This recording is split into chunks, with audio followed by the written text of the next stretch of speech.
il n'y a pas de statisme, mais il y a une certaine stabilité, je dirais, une espèce de ligne directrice, de colonne vertébrale de l'Égypte, de la pensée égyptienne, qui réside entre autres dans le fait que Pharaon, représentant du dieu Horus, par exemple, eh bien, est quasiment un dieu en soi, n'est-ce pas? Un Netcher, comme on le dit, et il doit jouer un rôle essentiel en Égypte de l'Ancien Empire jusqu'à l'époque ptolémaïque. Et ce rôle, quel est-il? En fait, c'est le prêtre le plus important d'Égypte.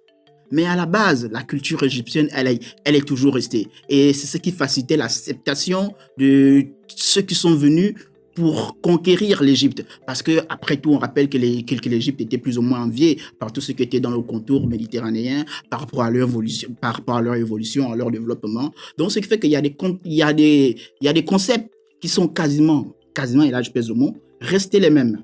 Et tel que la marque, parce que vous voyez des représentations sous les Ptolémées, c'est quasiment les mêmes représentations au Moyen Empire. Bonjour à tous et à toutes et bienvenue sur la chaîne. Quand on pense à l'Égypte ancienne, ce sont presque toujours les mêmes images qui nous viennent en tête. Des pyramides monumentales, des pharaons divinisés, des rites spectaculaires et une civilisation figée dans le mystère. Mais derrière ces grandes mises en scène que Hollywood adore, il y a une société vivante, structurée et surtout une manière très particulière de penser le monde. Aujourd'hui, j'ai le plaisir de recevoir Jivé Obam et Elias Konstas, deux égyptologues de l'Université libre de Bruxelles. L'objectif est de tenter de répondre à une question essentielle. Qu'est-ce que la pensée égyptienne? En Grèce, on parle de philosophie, de logos, de réflexion rationnelle, mais peut-on réellement employer les mêmes mots pour l'Égypte ancienne? Existe-t-il une philosophie égyptienne ou faut-il plutôt utiliser d'autres notions pour refléter leur vision du monde? Chers amis, peut-on parler en Égypte antique de philosophie ou devons-nous utiliser une autre notion pour pouvoir décrire leur vision du monde? On ne peut pas parler, je crois, de philosophie stricto sensu en Égypte ancienne. Il convient de parler d'enseignement. Alors, il y a un mot pour ça, c'est le mot sébaïte, qui est un mot féminin, l'enseignement, la sébaïte. Et finalement, il n'y a pas de philosophie grecque en tant que telle, parce que en Grèce antique, comme vous le savez, on parle de philosophie métaphysique, de philosophie épistémologique, de philosophie morale éthique, par exemple. Il n'y a pas de philosophie métaphysique en tant que telle, dans la mesure où l'homme n'est pas... On ne pose pas de question de la place de l'homme par rapport à Dieu. Il n'y a pas de philosophie épistémologique, c'est-à-dire qu'il n'y a pas de philosophie où l'on se pose la question de savoir d'où vient le savoir. Par contre, il y a une philosophie morale très importante, une philosophie éthique. Il y a toute une série de gens qui ont réalisé des maximes autour de cela. Je pense par exemple à Ptahhotep. On est à la 5e dynastie durant l'Ancien Empire, vers 2400 avant Jésus-Christ à peu près. Et ces maximes sont vraiment très intéressantes. Pour donner un exemple, il dit à un moment donné, dans ses écrits, que tout individu peut apprendre et de l'ignorant et du savant. Ça paraît ridicule, ça va de soi évidemment, ça tombe sous le sens, mais avoir un raisonnement comme celui-là n'est pas étonnant pour la période, je crois, de l'Ancien Empire, mais on ne peut pas parler de philosophie grecque en tant que telle, ou par exemple, de manière platonique, on fait de la maïeutique. La maïeutique, c'est le fait de faire naître, je dirais, chez son interlocuteur, la réponse qui vient de soi. Il n'y a pas de dialogue en tant que tel dans les enseignements de l'Égypte ancienne. C'est-à-dire qu'on peut le rapprocher plutôt de ce qu'on retrouve en Chine, avec des penseurs moraux comme Confucius par exemple, qui établissent des maximes qui vont être répandues, acceptées dans la société.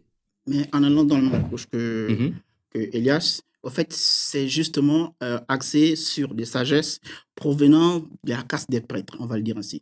Donc, ce sont des prêtres qui sont là pour émettre, bien sûr, des sagesses autour de la moralité égyptienne, et d'où le concept de l'éthique dont a parlé Elias. Et c'est très important. Pourquoi? Parce que aussi, de là, les Égyptiens ont mis cette qualité en avant de sagesse, de pouvoir prodiguer un peu ce qui sera comme intermédiaire entre ce que prônait les divinités et ce que doivent faire les hommes. Donc un devoir des hommes vis-à-vis de certaines divinités passant par ces lois. Donc d'où on a toujours parlé de la math, la notion de la justice, bien sûr, par Yann Assmann, qui en parle effectivement. Donc c'est cette courroie qui est toujours mise en avant. Et il a parlé des maximes de Ptahhotep, mais il y a aussi un peu l'élémentation du pouvoir, je pense aussi. Donc, où il essaye de mettre là en parallèle tous les maux dans la société dont était victime l'Égypte à un certain moment. Et donc, pour pallier à ce genre de choses, il parle plus de sagesse, plus de sébaïde, comme il a dit.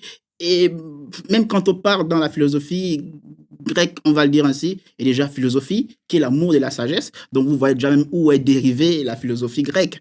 Donc, c'est justement tout cet ensemble de sagesse où on peut parler entre griffes. Et moi, je le rejoins parce qu'il n'y a pas de philosophie égyptienne, mais on pourrait parler plus ou moins de sagesse, d'enseignement.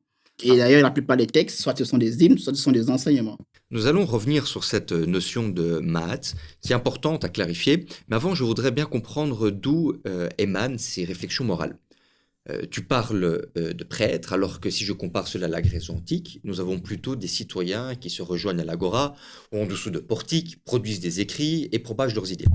Ce sont donc des écoles indépendantes qui émergent et qui existent en dehors du clergé. Les prêtres égyptiens, quant à eux, sont-ils au service du pouvoir? Parce qu'on parle bien d'une caste d'autorité. Au service du pouvoir, ce serait un peu trop dire. Mais je peux dire qu'en Égypte, il était difficile de dissocier le pouvoir et la théologie en griffe, d'où on parle de théocratie royale pour l'Égypte ancienne. Donc, c'est quelque chose qui est difficilement dissociable. Et ils ne sont pas sous la botte ou sous la coupole encore des pharaons, mais ils incarnent directement le pouvoir. Parce que le pharaon, c'est d'abord le premier des prêtres.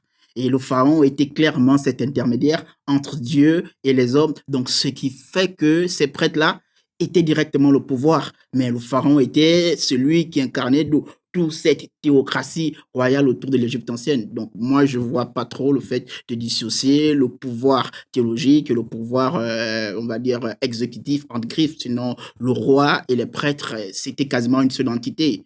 Et cette entité était bien sûr axée sur peut-être pas l'évolution mais c'est-à-dire le maintien, encore je reviens de la maths, le maintien de la maths, c'est-à-dire la justice, l'équité universelle vis-à-vis des populations et ce que proposait et ce que voulaient bien sûr les divinités.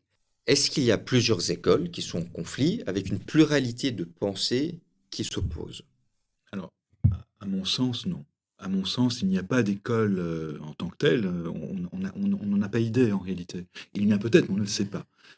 Par contre, il faut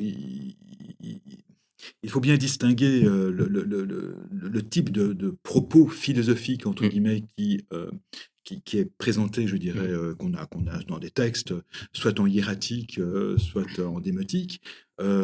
Mais je donne un exemple. On parlait de dialogue tout à l'heure. Il y a un texte très intéressant qui s'intitule le dialogue d'un homme avec son bas. Le dialogue d'un homme avec son bas. C'est quoi le bas? Le bas, c'est entre guillemets, avec beaucoup de guillemets, et l'âme d'un défunt. Bon, mais c'est même pas sûr, c'est pas si simple que cela. L'individu en question se plaint de la société dans laquelle il vit. Il dit que les hommes deviennent méchants, il dit qu'il n'y a plus de justice, il n'y a plus de Maat, comme disait Givet tout à l'heure, qui est en fait une divinité en soi, mais qui incarne la justice avec beaucoup de nuances, et il veut se suicider. Ok. Le bas lui dit « Non, ne te suicide pas, vis ta vie, elle est belle ». Et lui, évidemment, a cette difficulté, il ne sait pas très bien sur quel pied danser, et donc, on a là un dialogue, non pas un dialogue entre lui et un autre individu, mais entre lui et lui-même, lui et son bas. Et donc c'est un texte vraiment très intéressant, un peu pessimiste, mais qui ajoute quand même un tout petit peu d'optimisme dans le fait que son bas lui dit « mais non, ne te suicide pas ». Ce texte, comme il provient d'un prêtre, on doit le considérer comme un texte clérical ou s'agit-il de littérature? On s'attendrait à des textes normatifs ou explicatifs sur la religion, mais là, tu me parles de lutte intérieure. Alors, ce texte-là, on ne sait pas à qui il était destiné, Mm. mais peut-être était-il destiné aux prêtres. En tout cas, il était destiné à des lettrés. Mm. Car tout individu, évidemment, ne lisait pas et n'écrivait pas. Hein, le paysan ne lisait pas et n'écrivait pas. Donc ces textes étaient principalement dédiés, enfin, en tout cas écrits pour, je dirais, des personnes qui lisent et qui écrivent. À savoir, bien sûr, des prêtres, à savoir, je dirais, la famille royale, des nobles également, qui pouvaient lire et écrire. Le Ptahhotep dont je parlais tout à l'heure, qui est en fait un homme de la 5e dynastie, était lui vizir. Il était tchati.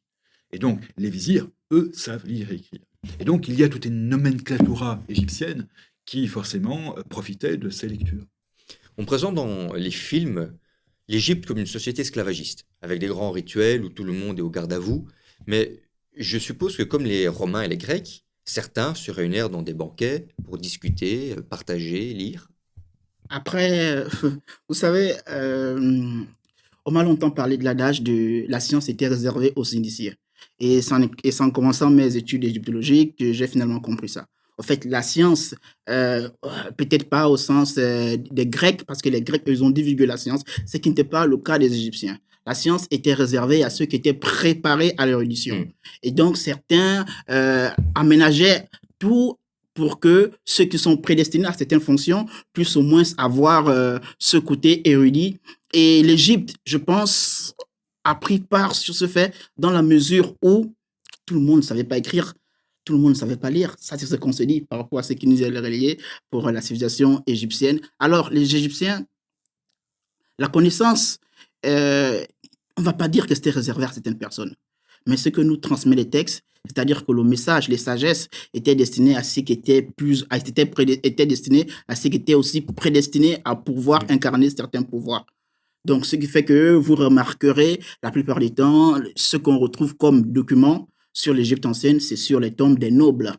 Pour ne pas dire même l'histoire des pharaons direct. C'est comme si aujourd'hui on disait toute l'histoire de la Belgique, c'était autour des rois de la Belgique. Donc c'était persécutant. Donc ils préparaient au fait ceux qui allaient pouvoir être prédestinés à pouvoir gouverner, pour ne pas me répéter autant pour moi, ceux qui étaient prédestinés à pouvoir être à la tête de l'Égypte. Et c'était plus ou moins quelque chose de préparé, je vais dire. Et pour ne même pas aller dans un sens un peu plus large, la science, c'était quelque chose qui était rattaché à l'éthique. Mm. Pour ne pas citer Rabelais, une science sans conscience, bah, on voit un peu ce que ça donne de nos jours. Elias, tu veux ajouter quelque chose? Non. C'est-à-dire que l'éthique et la morale sont, je dirais, les bases de la société égyptienne en tout cas. Et ce qui incarne la morale et l'éthique, c'est finalement cette déesse Maat de la justice dont on parle, hein, qui est une déesse particulière et qui, par l'incarnation de la justice, on la retrouve systématiquement dans tous les temples égyptiens. Ptolémaïque, bon voilà, plus ancien, peu importe, mais elle est là. Et donc, en gros, elle est tellement importante, cette déesse, dont parle Givet, que le pharaon donne quelque chose sur les reliefs à la déesse Maat. Maat lui rend très souvent Maat elle-même. Elle se donne elle-même, par exemple, dans une coupelle. Elle est présentée assise avec une plume, n'est-ce pas, sur sa tête. C'est la plume de Maat, comme on dit. Et donc, quand Pharaon donne une offrande à Maat, Maat se donne en échange au pharaon. C'est ce qu'on appelle le principe du do ut des. Je donne pour que tu donnes. C'est tout à fait commun dans toutes les religions. Et donc, ce qui se passe là montre très bien que Maat est essentiel, indispensable au fonctionnement de l'Égypte. Si Maat ne fonctionne pas, le système chavire. L'Égypte chavire comme un bateau. On va essayer de comprendre l'esprit égyptien comme lorsqu'on parle de l'esprit grec. Est-ce qu'on retrouve cette notion de Maat comme une régularité à travers l'histoire de l'Égypte? Bon, déjà, c'est très intéressant. Pourquoi? Parce que l'Égypte, c'est 3000 ans d'histoire avant Jésus-Christ. Et du coup, il y a des dynasties qui se sont succédées. Et malheureusement, il y a eu des troubles en Égypte. Et il y a eu ce que les Égyptiens ont appelé les envahisseurs. Donc, ils sont venus d'autres. On a eu, par exemple, des envahisseurs des Hamoux qui sont venus, qui sont entrés par l'est du delta. On a eu aussi, par exemple, la 25e dynastie, dans la dynastie couchite. Et on a eu les Assyriens, on a eu des Perses aussi qui sont arrivés. Donc, tout ça, ça fait comme une sorte d'évolution de certains concepts égyptiens. Mais à la base, la culture égyptienne, elle est toujours restée. Et c'est ce qui facilitait l'acceptation de ceux qui sont venus pour conquérir l'Égypte. Parce que, après tout, on rappelle que l'Égypte était plus ou moins enviée par tout ce qui était dans le contour méditerranéen, par rapport à leur évolution, à leur développement. Donc, ce qui fait qu'il y a il y a des concepts qui sont quasiment, et là je pèse le mot, restés les mêmes. Et tel que la malle, parce que vous voyez des représentations sous les Ptolémées, c'est quasiment les mêmes représentations au Moyen Empire. Et même la configuration des temples, on a bien sûr une certaine évolution. C'est la même chose aussi pour des pyramides qui ont progressé au fur et à mesure où on s'est finalement, ils sont finalement adoptés des temples un peu plus simples. Donc, il y a une certaine évolution de ce genre de concept, mais il y a des concepts qui sont restés les mêmes. Et pour ne pas vouloir choquer, je ne sais pas si ça existait l'opinion publique à cette époque, pour ne pas vouloir choquer un peu l'opinion publique, ils préféraient rester plus ou moins traditionnels, pour le dire ainsi. Et- Je peux... Bien sûr, bien sûr. Voilà, mais ce que dit JV est tout à fait juste. Il y a... on a le sentiment, on a toujours l'image d'une Égypte qui ne bouge pas, qui est statique. C'est faux, ce n'est pas ça. L'Égypte est en contact avec la Libye, il y a des envahisseurs libyens, il y a la Syro-Palestine, avec laquelle évidemment elle est en contact toute son histoire, avec évidemment, il faut lire les annales de toutes nos histoires, par exemple, entre autres toutes nos histoires, qui finalement va conquérir la Syro-Palestine. Il y a la Nubie soudanaise, hein, le sud de l'Égypte, et il y a aussi, par exemple, le nord. Le nord, c'est quoi? C'est la Méditerranée, c'est quoi? C'est, par exemple, la Crète. La Crète et les Crétois que l'on appelle, en égyptien ancien, les Keftiu. Donc, il y a, je ne dirais pas directement un brassage, mais il y a clairement des liens, économiques bien sûr, entre autres, et forcément des liens d'idées. Maintenant, comme le dit très bien Givet, il n'y a pas de statisme, mais il y a une certaine stabilité, je dirais, une espèce de ligne directrice, de colonne vertébrale de l'Égypte, de la pensée égyptienne, qui réside entre autres dans le fait que Pharaon, représentant du dieu Horus, par exemple, eh bien, est quasiment un dieu en soi, n'est-ce pas? Un Netcher, comme on le dit, et il doit jouer un rôle essentiel en Égypte de l'ancien empire jusqu'à l'époque ptolémaïque. Et ce rôle, quel est-il? En fait, c'est le prêtre le plus important d'Égypte. Il y a des milliers de prêtres en Égypte, hein, il y a des centaines, mais ces prêtres, ils jouent un rôle dans le culte journalier dédié à une divinité quelconque, mais si le pharaon n'est pas là pour lui-même faire à peu près la même chose, j'insiste, l'Égypte chavire un bateau. Vous dites qu'il y a des influences et des évolutions, mais la pensée fondamentale persiste. Lorsqu'Alexandre le Grand et les empereurs romains subjuguent l'Égypte, est-il juste de dire qu'ils deviennent pharaons? Sont-ils sacrés pharaons et maintiennent ainsi les traditions locales? Le mot sacré, sacralisation n'est pas très juste. Néron, par exemple, n'est pas allé, peut-être allé en Égypte, mais en tout cas, il n'a pas été officiellement sacré pharaon. Et il se présente comme pharaon. Oui, tout à fait. On a des temples sur lesquels Néron est bien noté en tant que tel, en hiéroglyphe dans un cartouche, bien sûr, et il est présenté. Hein, donc Alexandre aussi, notamment à Karnak. Ce qui est intéressant, c'est que quand un pharaon décède, il y a une expression française qu'on connaît, bien sûr. Le roi meurt, le roi est mort, vive le roi. Cette expression est intéressante. Elle existe évidemment dans le monde, je dirais, du XVIIIe siècle, du XIXe siècle, du XVIIIe siècle en France. Cette expression est connue. Eh bien, c'est à peu près la même chose qui se produit en Égypte. Ce que je veux dire, c'est que le roi est indispensable. Si le roi n'est plus là, il n'y a plus d'Égypte. Il n'y a plus d'Égypte parce qu'il est garant d'un système complexe qui est mis en place. le pharaon est le premier parmi les prêtres qui dépendent des autres. Et si je fais un parallèle avec la Grèce, par contre là, chaque ville a son clergé. Et donc, est-ce qu'il y a un texte fédérateur comme la Torah chez les Juifs qui permet justement de lier tous ces différents prêtres, ou sont-ils bel et bien autonomes? Vas-y. Il va intervenir, je sens qu'il a aussi des choses à dire. Vas-y. Alors, il n'y a pas de clergé centralisé. Pour donner un exemple, une cité qui m'est chère et sur laquelle je travaille pour l'instant, qui est Hermopolis Magna, qui se trouve en Moyenne-Égypte, est en fait une cité qui ne dépend pas d'Héliopolis ou de Memphis. Elle dépend d'elle-même. Et elle a des prêtres, une dynastie de prêtres dont un des derniers prêtres aurait été Pétosiris. Ce prêtre est un grand prêtre de Thoth, c'est le vocable qui est utilisé dans sa tombe, entre autres. Mais donc, nous n'avons pas trouvé de document qui dit, par exemple, dans le cas d'Hermopolis et de M. Pétosiris, que Pétosiris dépend, je dirais, dans un clergé hiérarchisé, d'une espèce de pape égyptien qui serait le pharaon. Donc c'est plus une fonction symbolique. Ils le reconnaissent Tout à fait. comme une autorité, Oui, mais on ne parle pas forcément de clergé. Non. Pas nécessairement de clergé, mais par contre, il y avait ce côté où le pharaon respectait un peu les cultes de chaque région. Parce qu'il faut aussi avouer qu'en Égypte, par rapport à la région, il y avait une divinité qui était souvent prêtée ou bien qui était souvent originaire de cette région. On a par exemple l'exemple de Sobek, qui était lui originaire du Fayoum, mais qui était un grand lac en Égypte ancienne. Donc, par rapport à une certaine région, il y avait une divinité qui était plus ou moins adorée. Et ça, c'était respecté par le pharaon.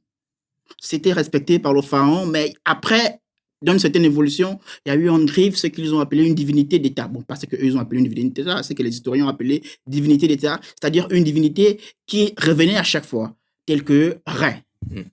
Après, il y a eu une certaine évolution avec Amon-Ré, il y a même eu Atum-Ré, mais cette divinité revenait à chaque fois où on a qualifié Ré de divinité d'État. Mais avec tout ce qui était autour, ça n'empêchait pas à ce que chaque région puisse pratiquer son culte parallèlement à certaines coutumes ou à certaines croyances. Donc, ça ne dérangeait surtout pas le pharaon. Lui, il s'érigeait ce moment-là comme l'intermédiaire des dieux et des hommes. J'arrive à concevoir que chaque ville avait sa divinité fétiche. Néanmoins, est-ce que pour autant, les dieux étaient uniques à cette ville, ou étaient-ils partagés des dieux communs au panthéon égyptien, mais qui étaient simplement mis à l'honneur différemment d'une ville à l'autre? Je dirais que c'est un peu ce que tu viens de dire. Voilà. Alors, il y a des divinités, comme Sobek, dont parlait Gilles tout à l'heure, qui est, dont un culte est rendu principalement à Komombo, par exemple. Il y a Horus, à tête de faucon, dont le culte est réalisé à Edfou. On a toute une série de divinités ainsi. Le dieu Thoth, qui est en fait un dieu à tête d'ibis, et souvent sous forme de babouin aussi. Lui, son culte est principalement rendu à Hermopolis, dans la ville dont je parlais tout à l'heure. Mais Thoth, en tant que babouin ou sous forme d'ibis, peut très bien être, je dirais, prié, je dirais, à Memphis. Ce n'est pas impossible. Ou dans d'autres villes comme Teptunis, par exemple, qui se trouve dans le Fayoum. Ça, c'est pas problématique. Par contre, la différence, je crois, réside dans pas dans la divinité en tant que telle, mais dans le lien que cette divinité opère avec son lieu dédicateur ou dédicatant. C'est-à-dire que Hermopolis, par exemple, c'est une ville qui a principalement Thoth comme divinité, pas Sobek, mais il n'empêche évidemment qu'un hermopolitain de base pouvait très très bien, je dirais, passer à Komombo, beaucoup plus au sud, et rendre un culte au dieu Sobek. Ce n'était pas interdit.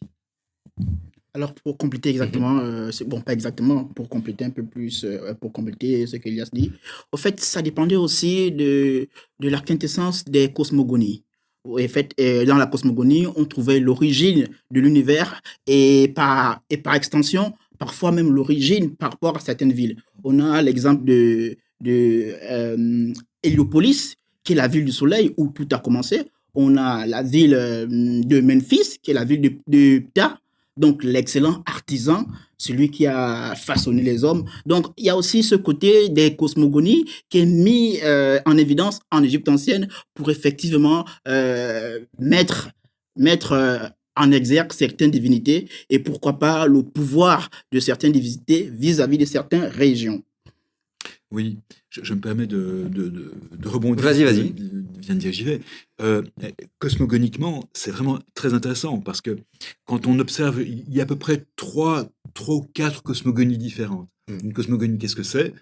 C'est la naissance de l'univers, je dirais, en fonction des lieux en tant que tels. Héliopolis a sa cosmogonie, Hermopolis a sa cosmogonie, la ville de Tis, la ville tinnite, a sa cosmogonie aussi.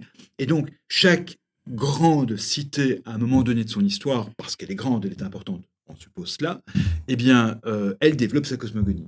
La cosmogonie héliopolitaine, elle est à peu près ceci.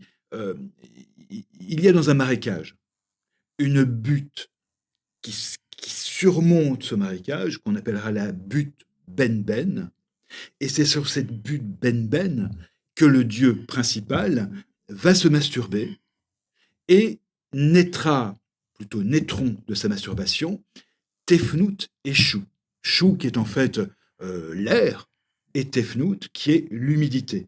Ce couple primordial va donner naissance à 4 dieux très importants, les plus importants du panthéon égyptien, Osiris, Isis, Nephthys et Seth. Et donc, à partir de là, tous les autres dieux vont naître, entre guillemets, avec évidemment des nuances, pas historiques, mais des nuances mythologiques importantes. Et donc, il faut avoir cela en tête. Hermopolis, par contre, c'est autre chose. Là, on est dans un marécage, c'est le crapaud de base qui va donner naissance aux divinités, dont Thoth et d'autres divinités. Donc, nous avons des cosmogonies différentes, avec des différences substantielles, de ce que je comprends. Est-ce que cela amène à des disputes ou, malgré tout, ils respectaient leurs divergences? Après, c'est plus sur le point du respect, parce que durant les premières dynasties, la dynastie tinnite, il y avait des inscriptions dans certaines villes, l'inscription Niout. Niout qui veut dire, à la limite, c'est le dieu de la ville. Donc, Niout qui était précédé du nom de certaines divinités. Donc, ce qui était un peu circonspect, c'est-à-dire qu'il y avait ce respect, peut-être pas mutuel, mais ce respect établi déjà. Je ne sais pas par quel ordre, mais c'était plus ou moins culturel, oui. Que ici, c'est le dieu de la ville. Et c'était plus ou moins respecté, et ça a été toujours quasiment ici. Après, ce qu'elle dit, Mélia, c'est vrai. Donc, la divinité n'était pas nécessairement adorée dans cette ville, parce qu'il y avait ce qu'on appelle la capitale, effectivement. Donc, la capitale pouvait regrouper la plupart des prêtres issus de ces régions, bien issus de certaines régions, ou bien issus de certains rituels de la sous-région. Et on n'a jamais vu de tentative par le pouvoir central, surtout si c'est un pharaon qui veut absolument donc avoir la main mise sur sa société comme un dieu vivant, un canon qui serait uniformisé, ce qui faciliterait d'ailleurs l'autorité à travers l'ensemble du pays. Il y en a, le principal fut Akhenaton. Akhenaton qui est, non pas le rappeur que vous connaissez, dont on entend plus parler d'ailleurs, mais Akhenaton qui est un roi très important et qui va lui imposer un culte au dieu Iten en égyptien ancien, ou Aton en français, qui est en fait le soleil. Alors ce n'est pas le soleil Ra, c'est le soleil Aton. Et ce roi, finalement, ne fera pas long feu. Il régnera 17 ans. Et puis on ne sait pas ce qu'il deviendra. Parce qu'on l'a effacé de l'histoire, parce qu'on a voulu l'oublier.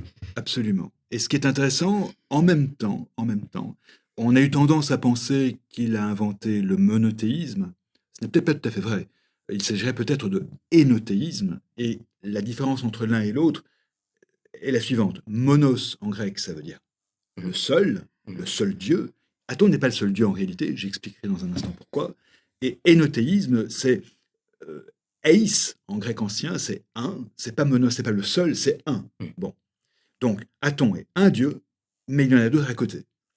Pour lui, le plus important est Aton, mais lorsque notre Akhenaton se trouve à Karnak, il n'efface pas les divinités et il ne détruit pas les temples. Il s'exprime à travers, c'est toujours lui qui se manifeste à travers le dieu local. Cela, je ne sais pas, mais en tout cas, les temples de Karnak, lorsque vous allez en Égypte, vous ne pouvez pas évidemment passer à côté de Karnak. Vous visitez Karnak et vous visitez le temple d'Amon à Karnak, de Mout également. Et donc, ces divinités-là, elles demeurent bien à Karnak, même sous le règne d'Akhenaton. Pourquoi? Parce qu'il y a une problématique de prêtrise. Les prêtres de Karnak, forcément, qui sont les prêtres d'Amon, de Mout et de Khonsu, sont des prêtres, et donc ces prêtres gagnent leur vie, ainsi. Ils ont des cheptels énormes, ils ont des quantités, des hectares immenses autour de Karnak qui leur appartiennent. Et imaginez Akhenaton, je dirais, faire fi de tout ça et dire non, maintenant, vous croyez au dieu Aton, sinon, ben voilà, vous trépassez ou je ne sais quoi. Là, ça ne passe pas. Donc, il y a eu une tentative d'Akhenaton de mettre en place probablement son culte dédié au Aton, mais pas dans une exclusivité, certainement pas. Mais voilà, on n'en sait pas plus. Par-delà les cosmogonies différentes. La notion de Maat, on la retrouve, vous dites, en tout temps, chez tous, n'est-ce pas? C'est une conception de la justice, le Maat, une conception de l'ordre de l'univers. Qu'est-ce que représente vraiment dans son essence Maat? Bah, Math représente bien sûr l'ordre et la justice universelle. Et Math est maintenu grâce, grâce bien sûr aux prouesses du pharaon, mais aussi par les divinités qui combattent le chaos qui est l'Isfet. Donc, en combattant le chaos dans les heures sombres de la nuit, et bien sûr en réapparaîtrant, qui aurait combattu le chaos, revient sous forme de Atum Re, bien sûr en journée. Au fait, c'est comme si, pour avoir la justice, il faut incessamment combattre le mal, le chaos, qui est l'Isfet, bien sûr, représenté sur le serpent Apophis. C'est ça, si je ne m'abuse. Donc, au fait, c'est un concept de justice et d'ordre universel dont les divinités doivent chaque fois s'en accaparer pour pouvoir non, c'est pour pouvoir faire régner l'ordre universel. Et en même temps, les hommes, toujours, l'expression m'échappe. Au fait, le peuple égyptien doit être en adéquation avec les volontés divines par les offrandes et tout ce qui va avec. Et les divinités assurent la justice et la math. Et ça, la matérialisation, c'est bien sûr par la politique en griffe du pharaon. Oui, et je rebondis sur ce que dit Givet. Dans le rituel dont il vient un peu d'évoquer quand même, il faut avoir à l'esprit que les anciens Égyptiens, comme d'ailleurs les Grecs, fonctionnaient de manière orthopraxique. C'est-à-dire? C'est quoi l'orthopraxie? C'est le fait de faire le rituel coûte que coûte, quoi qu'il arrive, et croire avoir la foi en cette divinité n'est pas indispensable. L'orthopraxie est importante. Le fait de, à un moment donné, faire le rituel journalier, c'est-à-dire habiller la divinité, qui peut être une petite statue de 30 cm de haut, 40 cm de haut, je ne sais pas, la parfumer, la sortir du temple, lui faire un tour, disons, et revenir dans le temple, le placer, je dirais, placer cette statuette à son endroit de base. Il y a à peu près, je dirais, 3 sorties de la divinité. On le sait, ceci, par le biais de textes ptolémaïques. Certains textes figurant dans le temple d'Edfu disent cela. Il y a d'ailleurs une petite chapelle des parfumeurs à Edfu, et les types de parfums que l'on met sur le dieu Horus, disons, puisque Edfu est en fait le lieu du dieu Horus, eh bien, ces parfums sont bien indiqués et précisés. Et ça, elle devait faire tous les jours? Oui, tous les jours, journellement. C'est ce qu'on appelle le rituel journalier. Le rituel journalier est extrêmement important. Et si on ne le faisait pas, on encourait le courroux du dieu, c'est ça? Non, non, je ne dirais pas le courroux du dieu, mais je dirais plus, cosmologiquement parlant, plus la potentialité d'un chavirement. Voilà. Hmm. Donc si on ne le fait pas, il ne va pas être fâché, mais on va créer une disruption de l'ordre qui va mener Tout à à quelque fait. chose qui va avoir des effets néfastes. Absolument. Et c'est effectivement ce qui explique les troubles en Égypte ancienne. Mm.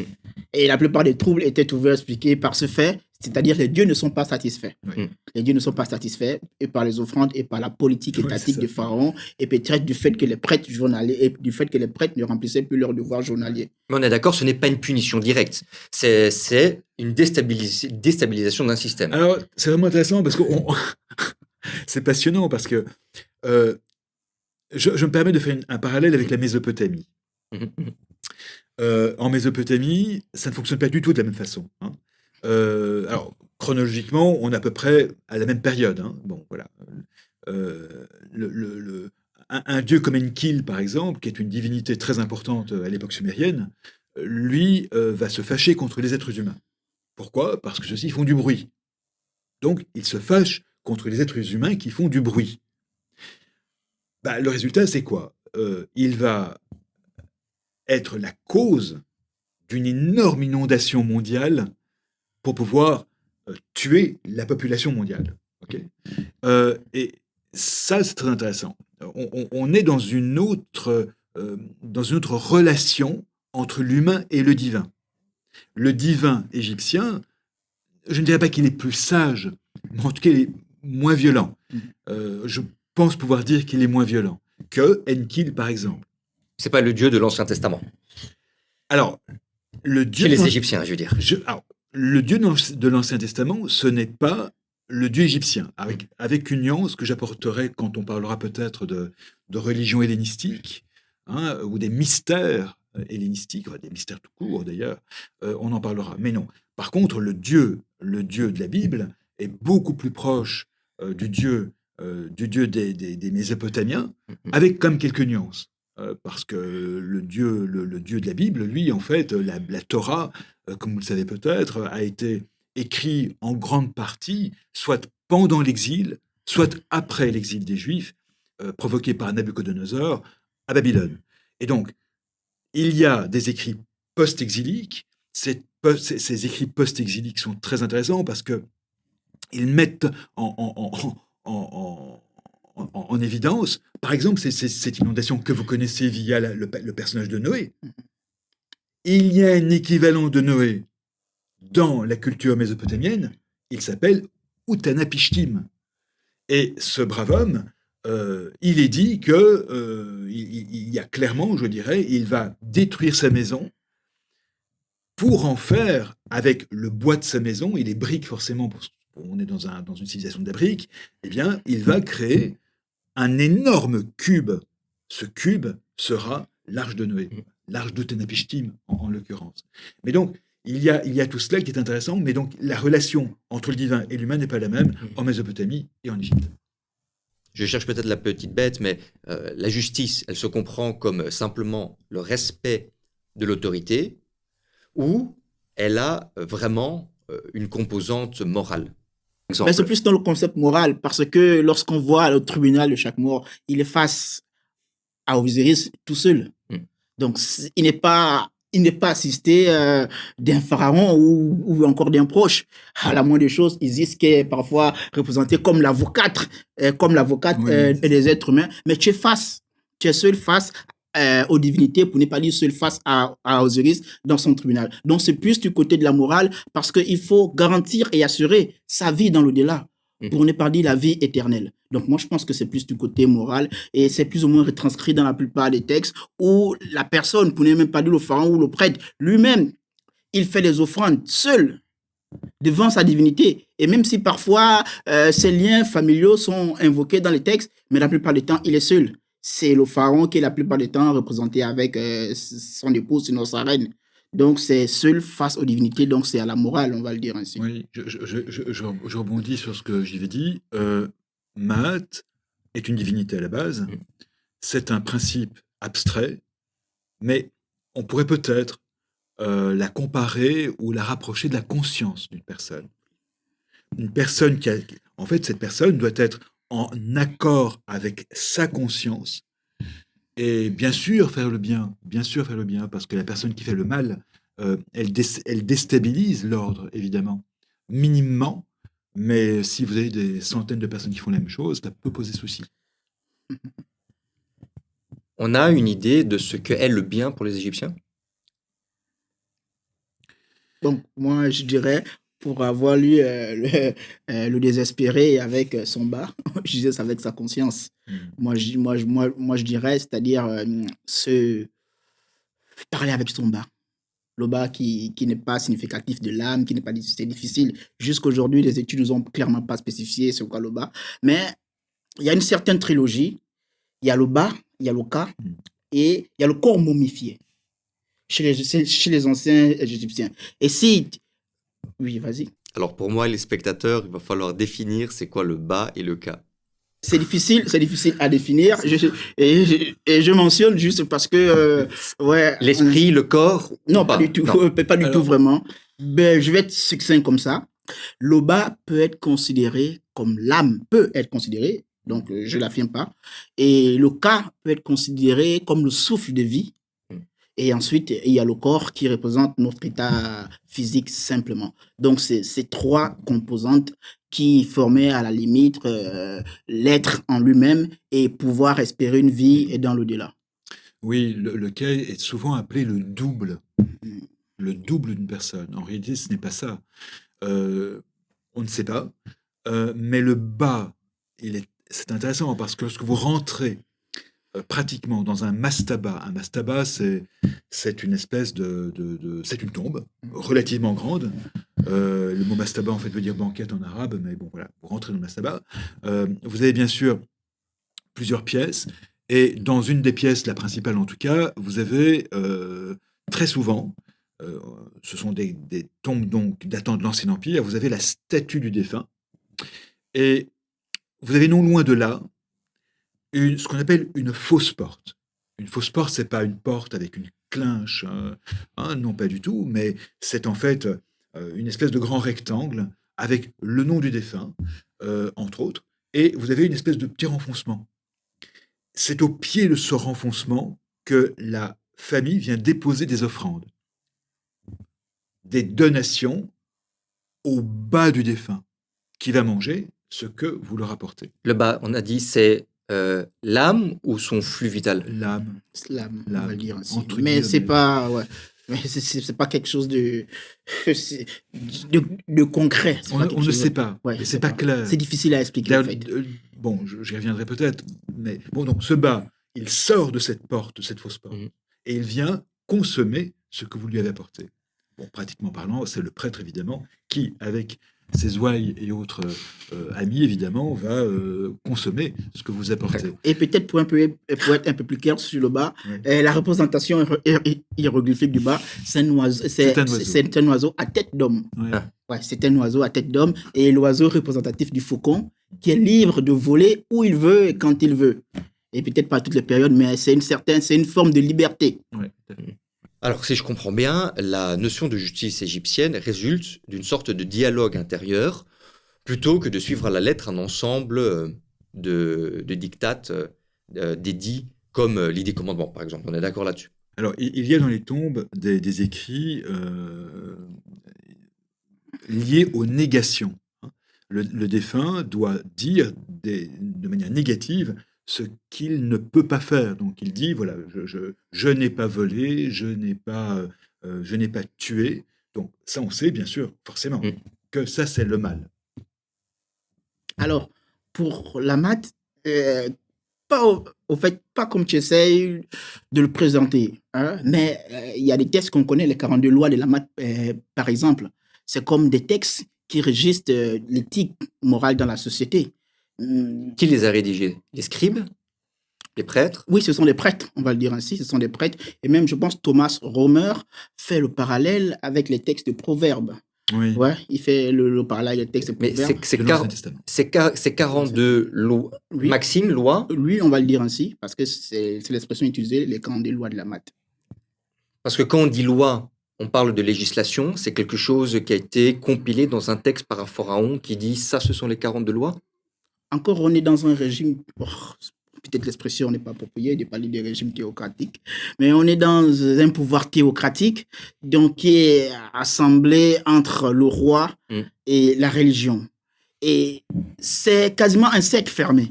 Mm. C'est quasiment un cercle fermé, le secret ne sort quasiment pas de là. Oui. Et je pense que c'est le côté ésotérique de Oui. la science égyptienne, c'est-à-dire que la religion y est concrètement attachée à la science et concrètement ce genre de choses, on ne sait pas trop Oui. quelles sont les 42 lois de la maths, mais ça a été toujours là et ça a été Mais c'est- établi, mais- contrairement aux 10 commandements de Moïse, on sait qu'il a écrit. C'est la littérature scientifique qui parle de 42 lois de la maths, quelque chose qu'en fait on a construit comme, notion égyptienne, ou est-ce que déjà à l'époque c'était vraiment une notion qui était courante et pratiquée en faisant référence aux 42 lois de la maths? Je pense que c'est effectivement ça. Il ne parle pas spécifiquement des 42 lois au quotidien. C'est parce que c'est un texte qui a été retrouvé et qui a été plusieurs fois cité ou bien encore recopié par certains scribes. Donc, cette redondance dans l'histoire de l'Égypte fait en sorte qu'on puisse considérer ce document.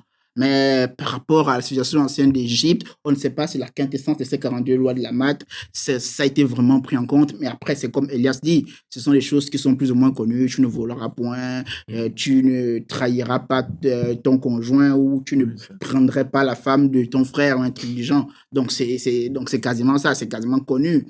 Et je pense que c'est ancré. C'est comme, je prends un exemple banal comme ça. Là.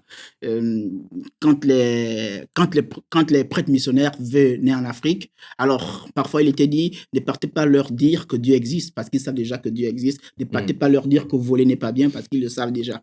Donc à la limite, c'est déjà ancré dans la population égyptienne, ces gens égyptiens bien sûr, et c'est pas quelque chose forcément de reconnu comme une législature de nos jours. Oui, c'était dans la conscience populaire, Voilà, disons, c'est c'est ça. pas... C'est l'expression. Cette conscience populaire, comment était-elle construite si on n'avait pas de pratique répandue de la littérature ou d'autres endroits où les gens se retrouvaient pour échanger comme l'agora ou le théâtre? Pour revenir au théâtre, le théâtre est une invention grecque. Hein, c'est pas une invention égyptienne ni mésopotamienne. Et le théâtre, d'ailleurs, a une vocation clairement démocratique, je dirais. Hein. On- on- on- Athènes imposait quelque peu d'aller au théâtre. Hein. Euh, et donc, tout le monde y avait accès. Bon.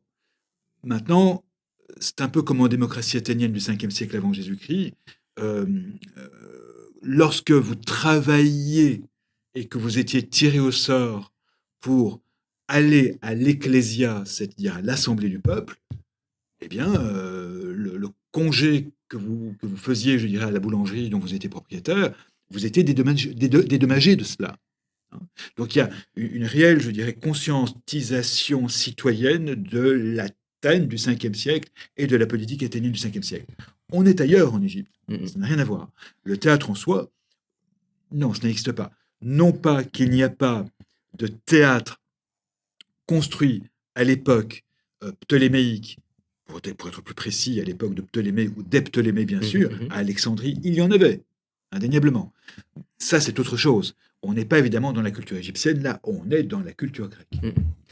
Je mobilise cette notion de théâtre parce que s'il n'y a pas un lieu de confrontation des idées et que la sagesse égyptienne est le fruit de membres du clergé eux-mêmes soumis au pharaon, d'une façon ou d'une autre, les sujets sont, selon moi, essentiellement récepteurs d'une perception du monde qui est produite par une caste et qui le leur présente comme sagesse.